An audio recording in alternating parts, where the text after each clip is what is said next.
"Excuse me," she exclaimed, her voice dripping with authority. "Do you realize you're violating several HOA regulations with this illegal farming operation?" I blinked in disbelief. "Illegal farming?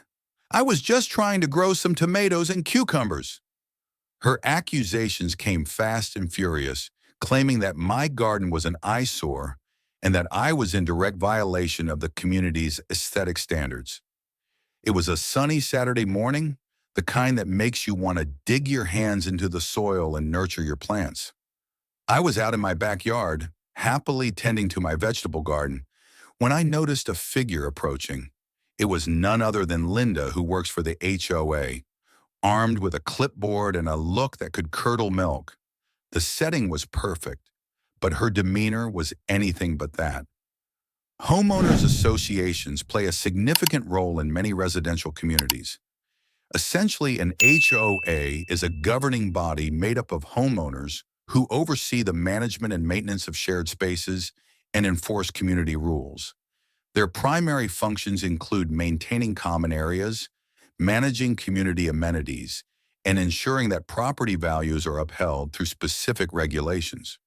This means they have the authority to set rules about everything from lawn care to architectural changes, which can sometimes lead to misunderstandings among residents. One common misconception about HOA rules is that they can outright ban agricultural activities, like gardening or small-scale farming. While HOAs do have the power to regulate aesthetics and property use, many homeowners mistakenly believe that any form of gardening is automatically prohibited. In reality, many HOAs allow for vegetable gardens and other agricultural endeavors, provided they adhere to certain guidelines. She strode toward me, the air thick with hostility. "Excuse me." Her tone was sharp, laced with unmistakable authority. "Do you have any idea how many HOA rules you're breaking with this unauthorized garden?" I stared at her, stunned. Illegal farming? All I'd done was plant a few tomatoes and cucumbers. But she didn't let up, hurling accusations. My garden was an eyesore, a blight on the neighborhood's pristine image, a flagrant violation of community standards.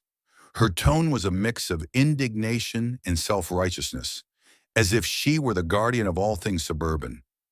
I could hardly process what was happening. My initial reaction was a blend of confusion and amusement. Did she really think my little garden was a threat to the neighborhood? I wanted to laugh, but I also felt a twinge of anxiety. What if she was serious? As I stood there trying to find the right words, I realized this encounter was going to be anything but ordinary. "Got him!" Linda Hargrove screeched, clapping like she'd just taken down a crime syndicate. "That'll teach you to run an illegal farm," she cried, her voice sharp enough to slice through my heirloom tomatoes. Linda was live streaming the entire fiasco on her phone, holding it high like the Statue of Liberty. If Lady Liberty wore a lime green tracksuit and wielded a clipboard instead of a torch.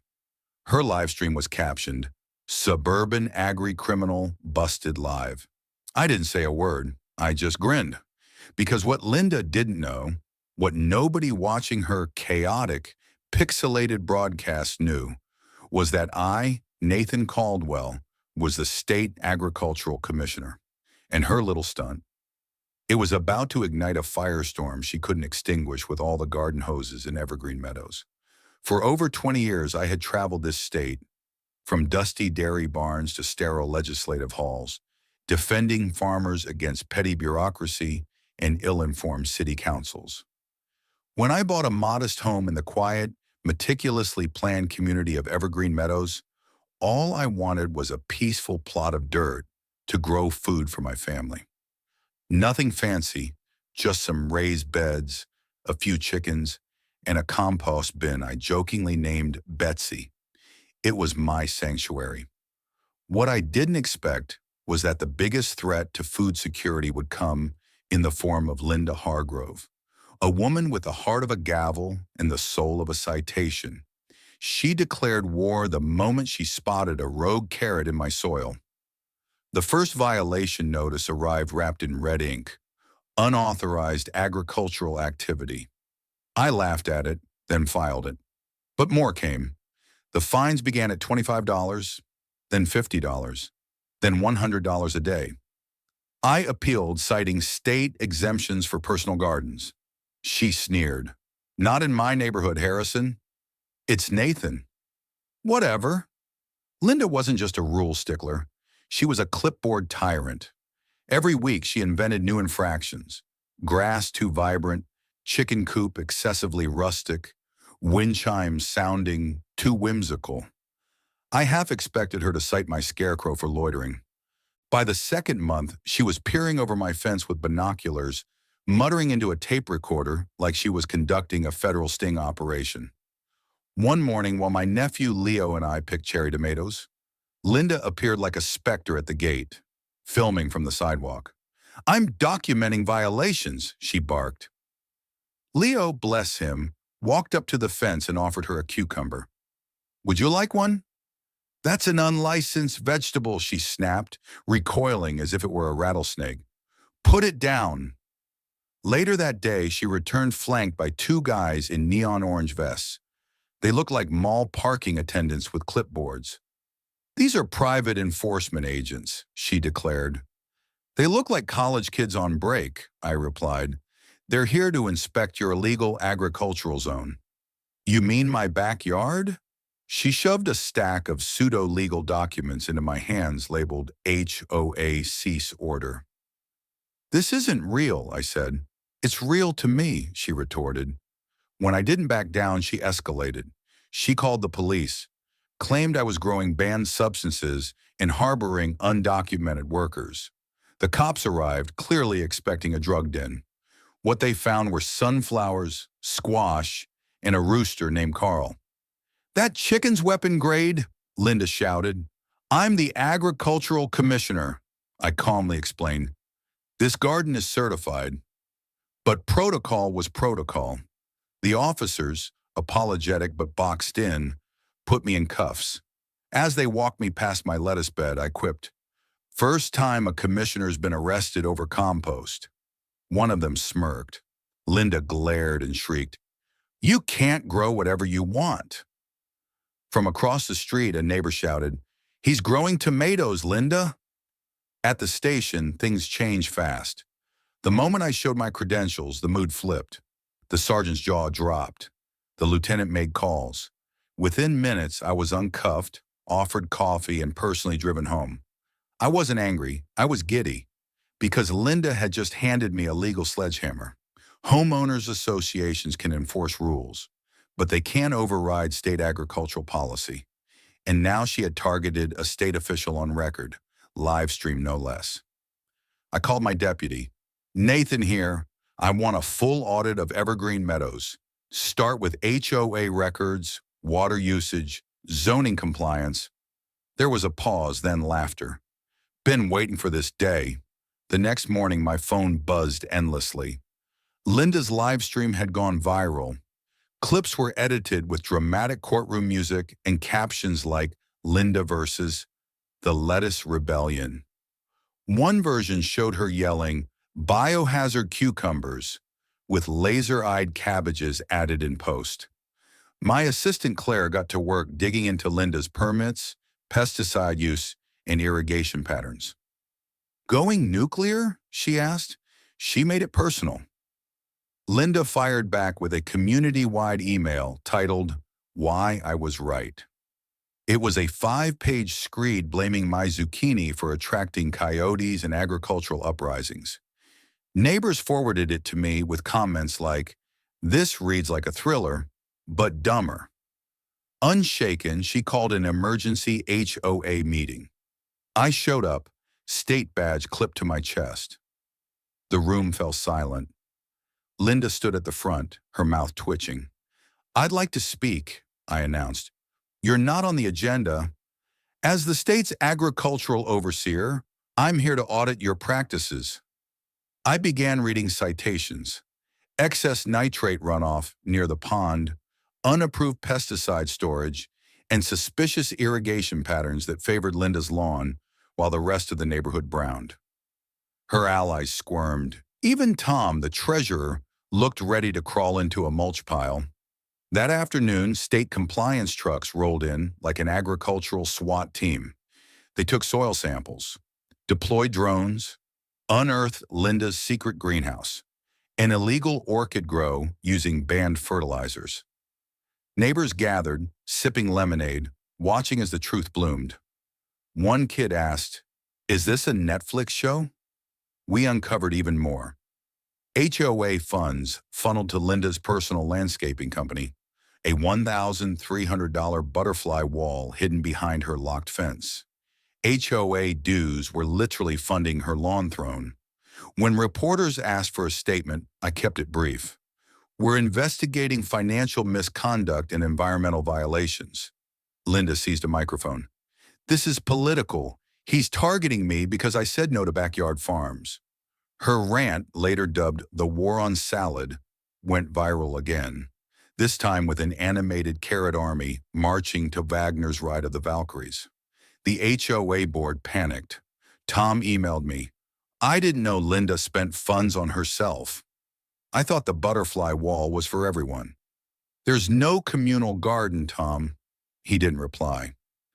Linda tried one final maneuver, a special vote to expel me from the neighborhood, citing emotional damage caused by hostile poultry. At the meeting, she wore a sash that read, "Defender of Order." "Strawberries aren't above the law," she screamed. The vote was 29-1 against her. Her lone vote was scrawled in all caps, likely underlined 3 times. Suddenly, the doors burst open. Local farmers entered carrying produce baskets, heirloom tomatoes, purple kale, rainbow chard. One was accompanied by a state senator. "Support your local growers," someone shouted.